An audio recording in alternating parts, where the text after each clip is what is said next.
Welcome to the Network Plus Prepcast, your dedicated audio companion for mastering every objective on the CompTIA Network Plus certification exam. This series is produced by baremetalcyber.com. In this episode, we continue the structured troubleshooting methodology by focusing on the steps that move a technician from theory into action. Once you've identified the problem and established a likely cause, it's time to test that theory, plan a fix, implement the solution, and verify full recovery. This is where diagnostic thinking becomes operational action. The remaining steps in the troubleshooting method include testing, change planning, solution implementation, verification, and final documentation. Together, these stages complete the methodical approach and ensure that problems are not only fixed, but fixed properly, with clear records and lessons carried forward for future use. Maintaining discipline throughout this process is essential. It ensures consistency, avoids repeated mistakes, and helps technicians grow through experience. Following the structured method prevents missteps that could result in new issues or incomplete resolutions. Technicians who follow a documented process gain credibility not only through their technical skills, but through their ability to show exactly what they did and why. That visibility builds trust, supports collaboration, and accelerates troubleshooting efforts when similar problems arise again. For both the Network Plus exam and real-world job performance, process discipline is a defining trait of effective IT professionals. The third step in the troubleshooting methodology is to test the theory of probable cause. This is your first opportunity to see whether the logic you've used so far leads to a valid result. Depending on the theory, you might run specific commands, check a configuration file, unplug and reseat a cable, or simulate user traffic to observe system response.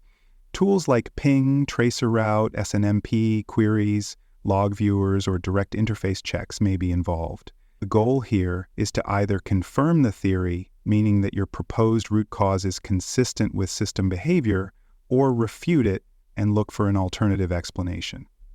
This stage helps you avoid guesswork and ensures that each step is based on evidence, not assumptions. But what happens if your theory doesn't hold up? Failed theories are part of the process. They provide valuable feedback by helping you eliminate incorrect causes and redirect your investigation. When a test disproves your initial theory, return to your list of probable causes and select the next most likely one. Check for overlooked details. Did you miss a recent configuration change? Did a system update reset a setting or introduce a new policy? Sometimes asking a different question or revisiting system logs with a new focus can reveal something that was missed during the first pass. A failed theory is not a setback, it's progress in narrowing the scope. Once a valid cause is confirmed, it's time to move into step 4, establish an action plan.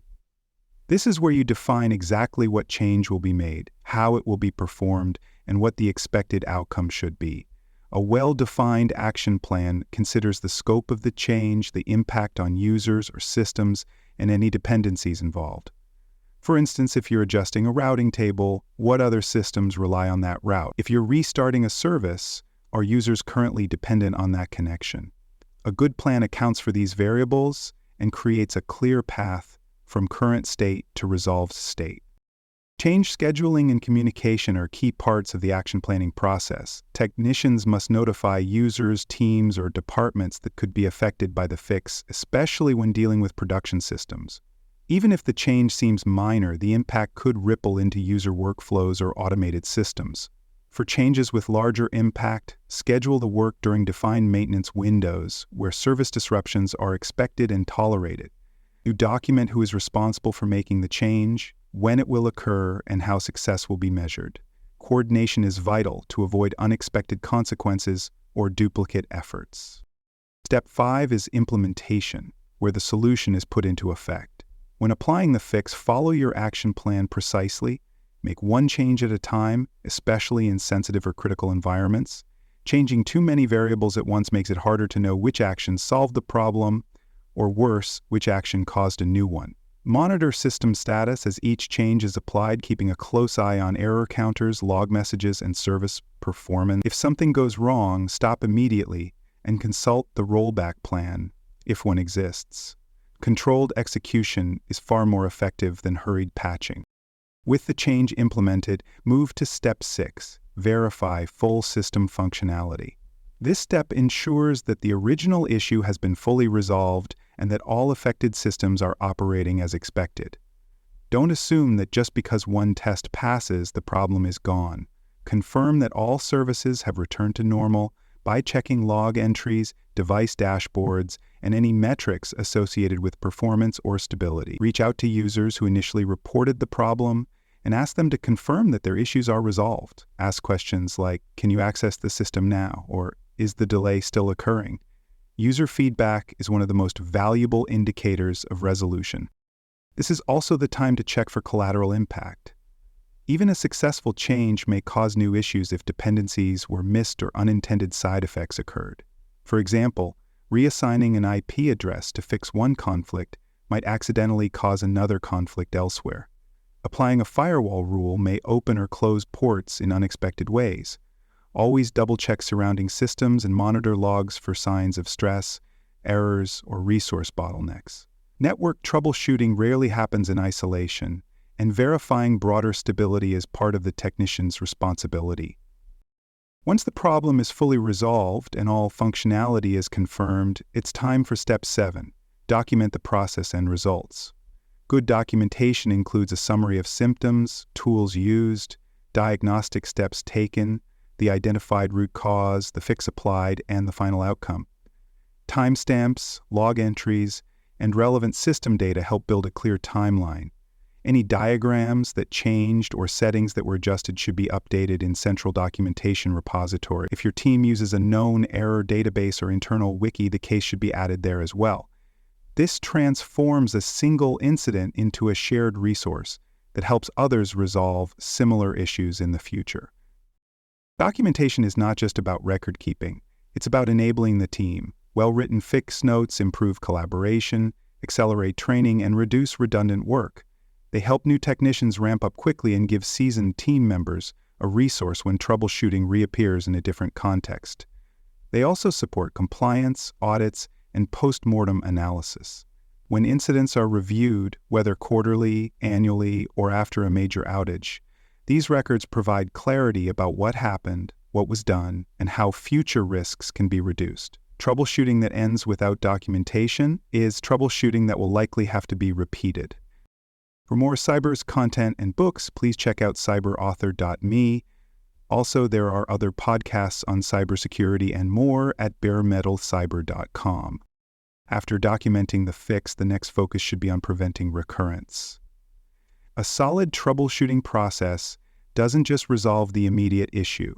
It identifies contributing factors and logs long-term corrective actions.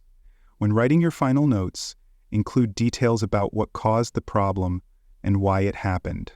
Was it a misconfiguration, a user error, or a faulty cable? Go further by making recommendations, such as updating default settings, applying a patch, or creating a new access control policy. These lessons learned help your team strengthen procedures and reduce the chance of the issue returning. A fix without analysis only solves today's problem. A fix with root cause documentation helps prevent tomorrow's. Well-documented resolutions provide a resource that can be reused, reviewed, and referenced long after the incident. These resolution documents should be clear, step-by-step accounts of what was done, ideally including screenshots, terminal output, or timestamps that back up your actions. Even notes about failed attempts are helpful. They show what didn't work and save time for the next person who encounters the issue. If stakeholders or external support teams were involved, record their contact information and summarize their contribution. This ensures that future troubleshooting is faster, better informed, and based on lived experience, not guesswork. Your documentation should also tie directly into the organization's change management system. If your fix involved modifying settings, rerouting traffic, or altering access rights, link your troubleshooting ticket or documentation to the formal change request. This adds traceability, proving that the change was authorized and implemented through an approved process. It also helps verify that all changes were made according to policy and that systems remain in compliance with organizational or regulatory standards. When change records and troubleshooting notes align, audit trails become clearer, easier to follow, and more useful in long-term analysis. Preparing for a handoff or escalation is another situation where clear documentation is invaluable. If you resolve part of a problem but need another team to finish the task, such as a systems administrator or a vendor support engineer, you must hand off your findings in a structured way. Include a summary of what has been done so far, what is still unresolved, and what steps you recommend next. Add relevant logs, screenshots, or outputs that back up your conclusions. This reduces friction, avoids duplicated work, and shows respect for the time and expertise of the receiving team. A well-prepared handoff is part of being a professional troubleshooter.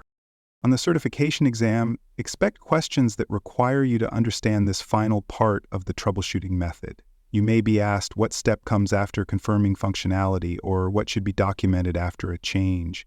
You may need to choose the correct verification method following a solution, for instance, validating IP address changes with ipconfig, or confirming a port is open using telnet or nmap. The exam also tests your understanding of the logic behind structured fixes. For example, questions might describe a situation where a technician made multiple changes at once and ask what went wrong. Knowing that changes should be made one at a time helps you choose the correct answer.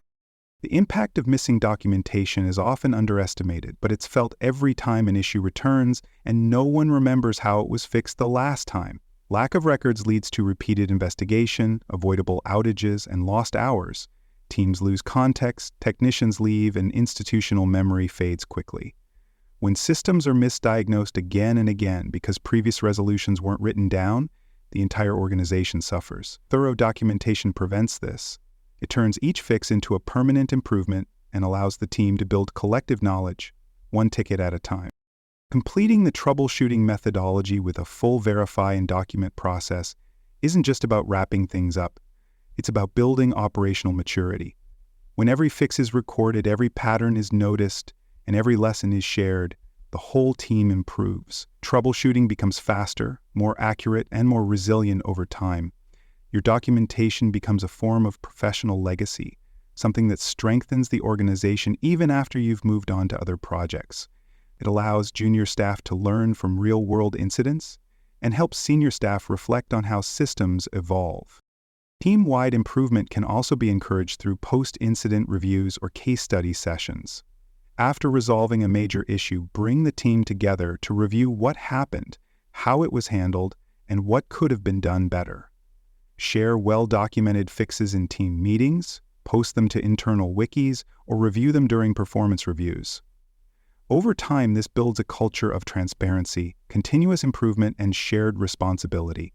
Technicians start to think not just about solving a problem, but about teaching others how to solve it too.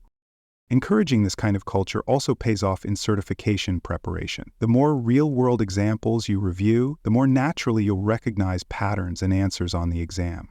The Network Plus exam is filled with scenario questions that test your understanding of tool usage, sequence of actions, and the correct responses to system behavior.